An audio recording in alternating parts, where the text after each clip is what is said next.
You're about to start your home-based design business. But are you actually ready? Most designers jump right in without doing one crucial thing that could save them thousands of dollars. Hey there, I'm Mark Ducote, and I founded Resourceful Designer to help graphic and web designers start, run, and grow their design businesses. I've been in the design space since 1989, and I spent the last 2 decades running my own home-based design business. And today I want to talk about something I'd wish I'd done more thoroughly when I started: the preparation before you actually launch. Because there's a massive difference between doing freelance design gigs on the side and actually running a legitimate business. And a lot of designers think all you need is a computer and some design software. You sit down, you start designing, and boom, you've got a business. But that's not how this works.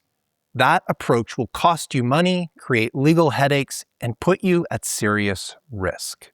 Let me break this down into 3 categories: the research you need to do, the things you need to get in place, and the help you should reach out to. Because you don't have to figure this out alone. First, you need to decide what type of business structure you're going to use. Are you a sole proprietor, an LLC, a corporation? The answer depends on where you live, but each option has different pros and cons, and different costs. Now, I'm a sole proprietor. That wasn't my decision, actually. My accountant looked at my situation and advised me against incorporating. He said there might come a day when it makes sense, but at that point, it didn't, and it still doesn't. That's why you need professional advice before you decide. Next, study your tax laws. Now, this is non-negotiable. You need to know what you can claim as a business expense. You need to understand vehicle deductions, home office deductions, and whether you can write off your mortgage or rent. Now, here's what most people mess up. They wait until tax season to figure this out. Don't do that. Get ahead of it. Now, I recorded a video specifically talking about taxes. You can check the link up here somewhere to see that video. Now, where I am in Ontario, Canada, I need to collect a 13% sales tax on any invoice I send out to Canadians. But there's a threshold. If I earn under a certain amount annually, I don't have to collect it. However, if I do register to collect it, even if I don't hit that threshold in a year, I still have to collect the taxes, but I get to keep those taxes that I collect on the income. It's essentially free money because I registered early and did my homework. So find out what taxes you need to collect in your area. Talk to your accountant about this before you send out your first invoice. Now, check out your local zoning laws. Now, this varies widely depending on where you live. Some neighborhoods prohibit home-based businesses entirely. Others are fine with this as long as you don't have regular client traffic or as long as you don't put signage out. Now, technically, in my neighborhood, I'm not allowed to have clients visiting regularly. Now, I work around this by meeting clients at their place of business or even at a coffee shop instead of having them come to me. But I need to know that rule exists because if I violated it and if a neighbor complained, I'd be looking at real problems. And you don't want to build your entire business only to get shut down because you didn't check the zoning laws. Take 30 minutes, call your local municipality and ask. It's that simple. Now, research who else is doing design work in your area. Now, I'm not saying you need to obsess over this, but understand the landscape. Are there designers specializing in specific niches? What are their price points? What's their positioning? I know a very talented designer in my area who's become known as the wedding invitation specialist. She has saturated that market with her branding. Can I do wedding invitations? Sure, I can. Do I promote it as a service? No. Why bother? Because she's already owning that space. And it makes no sense to compete directly. Now, this research helps you find your own angle. Maybe you position yourself differently. Maybe you find a niche that nobody else is serving. But you can't make that decision without understanding your competition. Okay, so you've done some research. Now it's time to get going. Start with a business plan. I know, it sounds formal and intimidating. But here's the reality. If you ever want a loan, a grant, or investment, you really need this. And honestly, even if you don't need any of those things, writing it down forces you to think clearly about your business. Now, I created a business plan when I started my second design business, podcast branding, and it helped me tremendously. It kept me focused and on track. Now, I didn't have a formal business plan when I started my original studio more than 20 years ago. I had a plan in my head, and I was lucky because I didn't need to borrow any money. But if I had needed to, I'd have been stuck. Don't make that mistake. Put your plan on paper. You can get help with this from a business student or at your local college. There's business centers in your city or even from online templates. Find out how to create a business plan and do it. It is worth it. Next, register your business name. If you're using your own name, Mark Ducote or Mark Ducote Design, technically you might not have to or need to register it depending on where you live. But if you have a separate business name, you absolutely have to register it. Now, I talked about naming your design business in my last video. You can click up here to see the link to watch it. And when I started, I chose the business name Marksman Design. And I did a Canadian-wide search to make sure nobody else had claimed it. Now, there was a company in the US with the same name and one in the UK, but I was registering it in Canada, so I was free and clear to use it. Now, there is a fee involved with registering your name, and you'll need to renew it periodically, usually about every 4 to 7 years, depending on your location. I actually forgot to renew mine once, which meant I had to re-register my business instead of simply renewing it. And it was an unnecessary hassle I could have avoided with a simple calendar reminder that I have to renew it, because for some reason, they don't remind you that it's up for renewal. Then once your business is registered, get a business permit if it's required in your area. Now, this is usually done at the municipal level. Your city or town issues it. Now, it's different from registering your business name. The permit is local. The registration is broader. And yes, there's another fee.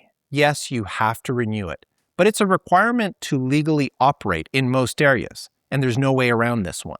Now, here's something a lot of designers skip: business insurance. Don't. I got this as soon as I started, and it's been worth every penny. Now, your regular homeowner's insurance may not cover your business. If a client comes to your door to, say, drop off a check or maybe a flash drive with some files you need on it, and if they slip and fall, your homeowner's insurance may deny the claim as soon as it learns that it was a business-related visit. So business insurance covers that sort of thing. It also covers things like if you make an error on a large project and you have to eat the cost of redoing it, you may be able to claim that on your insurance. Now, I've never had to claim something like that, knock on wood, but knowing I'm protected gives me peace of mind. And it's not as expensive as you think, especially if you add it as a rider to your existing homeowners or tenant insurance. Now that the ball is rolling, it's time to get help. Start with the chamber. Your local chamber of commerce is packed with resources. Yes, there may be a membership fee, but even if you don't join, you could go in and ask questions. They want small businesses to thrive. It's literally their job to help. And many cities or townships or areas have economic development boards or business centers that are specifically designed to help people start businesses. Now, these are usually free or very low cost, and they can point you towards grants, loans, and resources you didn't even know existed. And don't overlook your local library. Libraries have business books and databases, and sometimes even workshops on starting businesses, and they're usually free. Now, find a good lawyer before you actually need one.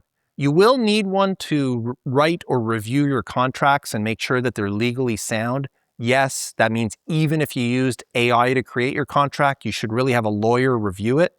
And if you're incorporating, you'll absolutely need a lawyer. It's so much easier. It's not an expense. Think of it as an investment. Find someone who works with small businesses and ideally has experience with design or creative businesses. Then find an accountant. I tried doing my own taxes in year 1. Never again. There are too many deductions, too many rules, and they change every year. A good accountant pays for himself or herself many times over. Now, my accountant doesn't just do my taxes. I work with them throughout the year. We talk about what I can and can't claim. And when tax season comes, it's straightforward because we've been planning all year long. Then meet with a bank manager before you open up a bank account. They'll help you understand which account type makes sense for your business. And get a business account. Don't use your personal account for business. If someone writes a check to your business name and you try to deposit it in your personal account, you'll run into problems. And yes, there are still some businesses out there who want to pay by check. Plus, business banking fees are tax deductible, so there's really no reason not to have a business account. Now, your local community college probably offers inexpensive workshops or maybe even semester-long classes on starting a small business. Take them. You'll learn practical stuff. You'll also network with other entrepreneurs, and that's where opportunities come from and possibly even new clients. And check out online resources. The U.S. Small Business Administration has a great website at sba.gov with tons of free resources. Yes, it's US-based, but much of the information applies regardless of where you live. I'm in Canada, and I've gotten great information from their site. They also have a podcast, webinars, and articles on every aspect of starting a business. Look, starting a home-based design business isn't complicated, but it does require you to be intentional. You're not just buying software and hoping clients show up. You're building a legitimate business. Do the research. Understand your tax situation, your zoning laws, and your competition. Get your business registered, get insurance, get a business plan on paper. Then reach out to professionals and resources around you.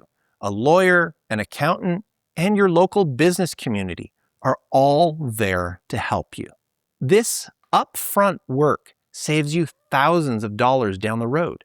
It keeps you out of legal trouble, and it gives you the foundation to actually grow and succeed. So before you hang up your virtual shingle, take your time and do this right. Your future business will thank you. And be sure to like, subscribe, and press that bell so you never miss one of my videos. Every week, I share tips, advice, and resources on running a sustainable design business. Speaking of resources, visit resourcefuldesigner.com/resources to see the resources that I use to help me run my design business. Well, that's it for this one. Until next time, stay creative.